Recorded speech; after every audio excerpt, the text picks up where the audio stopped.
नमस्कार मंडळी, मी आहे प्रबोध खरे आणि तुम्ही पाहत आहात आपलं चॅनल मी, माझे आणि तुम्ही. या व्हिडिओचं शीर्षक बघून तुम्ही चक्रावला असाल. मंडणगड रत्नागिरी पट्ट्यामध्ये मालवणी कुठून आली किंवा मंडणगड रत्नागिरी पट्ट्यामध्ये मालवणी आमटी कुठून आली असा विचार तुमच्या मनात आला असेल तर तो बरोबर आहे. पण त्या मालवणीचा उच्चार मालवणी असा नाहीये, तो मालवणी असा आहे. मालवणी ही एक फ्रेज आहे. आता सध्या शेतीची कामं चालू आहेत. आजपासून 50-60 वर्षांपूर्वी आमच्या आजोबांची शेती असायची आणि पालगडला, आणि 4.5 खंडीची शेती होती आजोबांची. आता 4.5 खंडी म्हणजे 4.5 खंडी भात घरात यायचं, धान्य.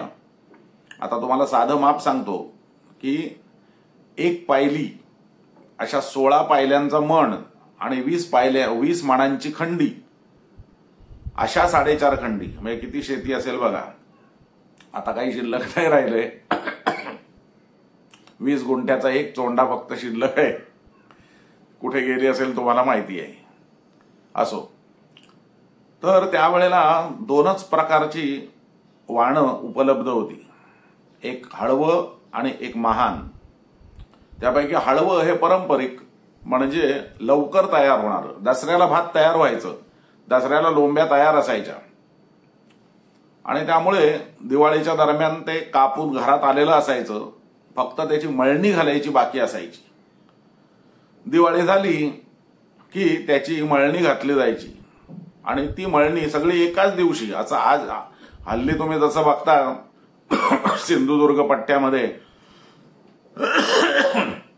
की सकाळी कापतात आणि संध्याकाळी सोडून भात घेऊन घरी येतात. आमच्याकडे तसं नसायचं. उडव्या घालून ठेवलेल्या असायच्या आणि एकदाच ती मळणी केली जायची. तर त्या दिवसाला किंवा ती जी प्रक्रिया आहे की ती मळणी घालणं एकदाच आणि ते भात घरात आणणं आणि पेंढा परत उडव्या लावून ठेवणं आणि खरीपाच्या शेतीचं काम संपवणं, याला आमच्याकडे मालवणी असं म्हणतात. आता या मालवणीला जे गडी माणसं यायची, बाया यायच्या, त्यांच्या जेवणासाठी ही आमटी केली जायची. कसं आहे, पूर्वी म्हणण्यापेक्षा एकंदरीत बहुजन समाज मालवणीला कोंबडी बिंबडी करायचा, पण आम्ही ब्राह्मण, मग आम्ही गड्यांसाठी ही खास गरम मसाल्याची आमटी करायचो आणि त्याच्याबरोबर भात, असं त्यांचं जेवण असायचं. तर ही ती वैशिष्ट्यपूर्ण गरम मसाल्याची मालवणीची आमटी ही तुम्हाला आज आम्ही दाखवणार आहोत. अर्थात आता काही ते मालवणीपुरती राहिलेलं नाहीये, लोक कधीही करतात. तर ही आमटी आपल्याला दाखवणार आहेत आपले शेफ नीता खरे. तेव्हा जाऊया आपण आपल्या स्वयंपाकघरात. चला. नमस्कार, मी आज तुम्हाला कोकणस्थ पद्धतीची गरम मसाल्याची आमटी करून दाखवणार आहे. तर त्या आमटीसाठी आपल्याला लागणारं जे साहित्य आहे ते आपण बघूया. तेल, ओलं खोबरं, इथे 4 कांदे घेतलेत मी, 3 बटाटे, 8-10 लसूण, 1 चमचा काळी मिरी, 1 चमचा बडीशोप, 1 वाटी तूर डाळ आणि हे फोडणीचं साहित्य आणि चवीपुरतं मीठ. हे इतकं साहित्य आपल्याला या गरम मसाल्याच्या आमटीसाठी लागणार आहे. आणि ही जी मी आमटी करते ही 4 ते 5 जणांसाठी अगदी व्यवस्थित पुरेशी होते. इथे बघा, मी तुम्हाला म्हटलं होतं ओलं खोबरं आणि हा जो कांदा आहे, हा बघा, हा मी असा उभा चिरून घेतलाय. तर हा कांदा आणि ह्या लसणीच्या बिया, तर हे मी कढईमध्ये तेलावर थोड्याशा भाजून घेणार आहे. त्याच्यानंतर आमटीमध्ये प्रत्यक्ष आपल्याला घालायला हा कांदा लागणार आहे, 2 कांदे. ते मी असे चौकोनी जाड तुकडे कापलेले आहेत आणि हे असेच करायचे, जाड ठेवायचे. आणि हा बटाटा सुद्धा सालं काढून चिरून घेतलाय. ह्याच्या सुद्धा मी जाड जाड फोडी काढलेल्या आहेत, कारण कसं आहे बाकी कुठलंही धान्य नाही याच्यात, त्यामुळे आमटीमध्ये हे दिसलं पाहिजे. तर अशा पद्धतीनं हे मी चिरून घेतलंय आणि ही जी तूर डाळ आहे ती मी आता कुकरला लावणार, 3 शिट्ट्या काढून व्यवस्थित गुलगुलीत शिजवून घेणार. आपण आमटीसाठी जी ही 1 वाटी मिरी घेतली आहे, ही मिरी आणि ही बडीशोप, तर ही कोरडी कढईमध्ये मी आता भाजून घेते. आधी दोन्ही एकत्र भाजायचं, खूप लाल करायची नाही बडीशोप. ही बडीशोप एवढीच भाजायची की आपल्याला त्याचा जरासा सुगंध यायला लागेल आणि ही उतरवायची. याचं कारण असं आहे की ह्या मसाल्यांमध्ये स्वतःचा असा स्वाद अरोमा असतो, तो आला पाहिजे म्हणून जरासं भाजायचं. आता हे मी बाजूला काढून घेते. या कढईत मी 1-2 चमचे तेल घालणार.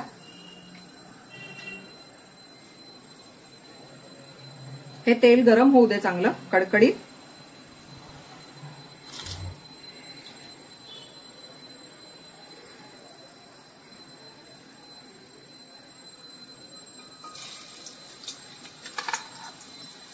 तेल गरम झालंय, ते झालं की हा आपण जो उभा चिरलेला कांदा आहे तो आधी तेलावर टाकायचा.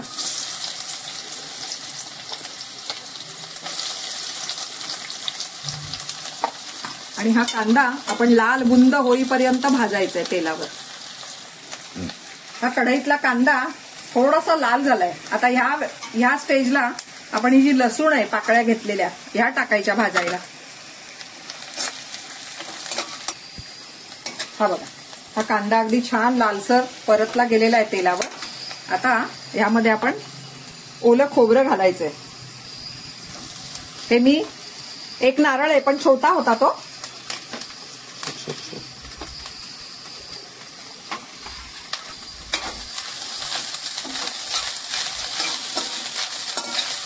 आता हे सुद्धा खमंग परतून घ्यायचं. आमटीसाठी आपण जे कांदा, खोबरं आणि लसूण याचं वाटप भाजलं होतं आणि बडीशोप आणि मिरी असं मी सगळं एकत्र करून हे मिक्सरमधनं असं वाटून घेतलंय. एकदम बारीक नाही, थोडंसं जरा खरखरीत. नंतर ही तूर डाळ छान अशी मऊसूत शिजवून घेतली आहे कुकरमध्ये. आता आपण आमटीची फोडणी करूया. 1-2 चमचे तेल घातलंय.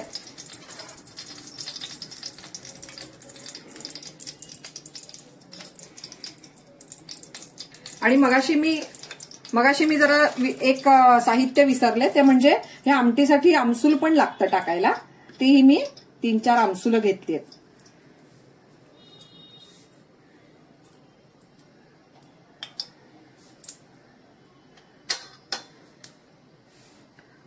तेल तापलंय.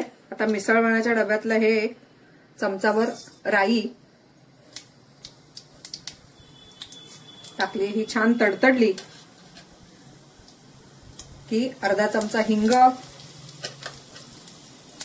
हा 1 चमचा हळद,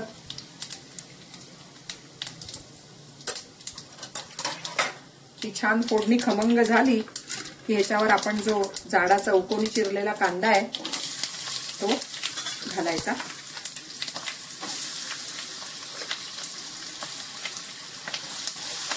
जरा परतून घ्यायचं.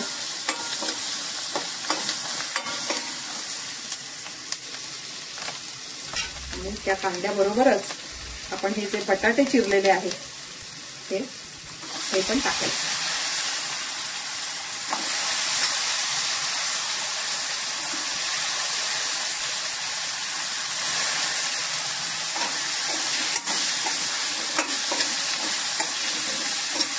एक 2 मिनिटं फक्त याला परतायचं. हे 2 मिनिटं परतल्यानंतर ह्याच्यात थोडंसं पाणी घालायचं जरा. आणि हे कांदा आणि बटाटा एक 5 मिनिटं तरी झाकण ठेवून शिजायला ठेवायचं मीडियम आचेवर. आमटीची फोडणी करताना आपण त्याच्यावरती घातलेला कांदा आणि बटाटा, तर हा बटाटा एकदम असा छान शिजलेला आहे. दाखवते तुम्हाला. हा बघा, अगदी सहज तुटतं. हा आता शिजलेला आहे बटाटा. आता आपण ह्याच्यात हे जे वरण आहे हे घालायचं.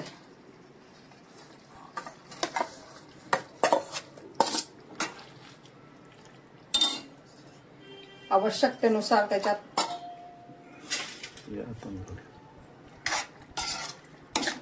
हे ढवळून घेऊया छानपैकी.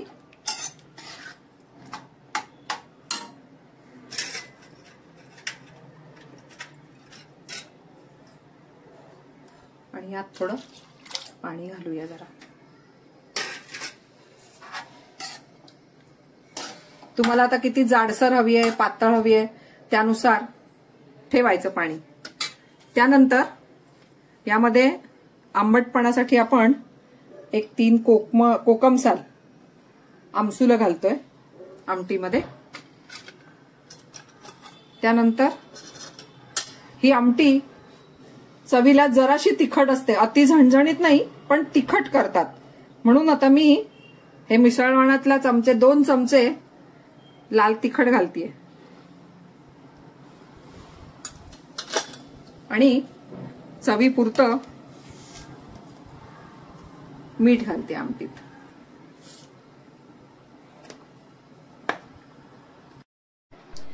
आमटीमध्ये आपण तिखट, मीठ, आमसूल हे घातल्यानंतर ह्याला मी अगदी 5 मिनिटं खदखदून छान उकळून दिलेलं आहे. आणि आता ह्याच्यानंतर ह्याच्यामध्ये आपण जे वाटण केलं होतं तर ते आपण घालायचंय.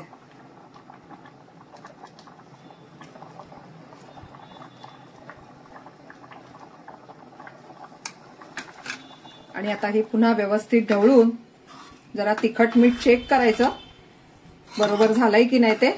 आणि हे वाटण घातल्यानंतर ही आमटी उकळवायची नाही, फक्त एक उकळी काढायची.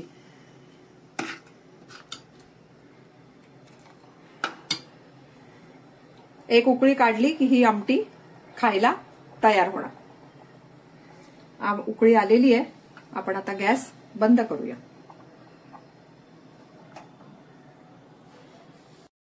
तर मंडळी आता खायला तयार आहे आपली ही मालवणीची आमटी.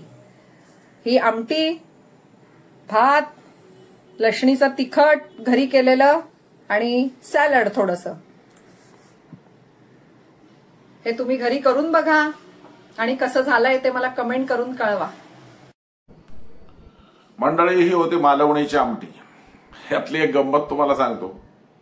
हे आमच्या घरासाठी जी आमटी बनवली जायची ती थोडी कमी तिखट असायची आणि गडी माणसांसाठी बनवलेली एकदम झणझणीत अशी असायची.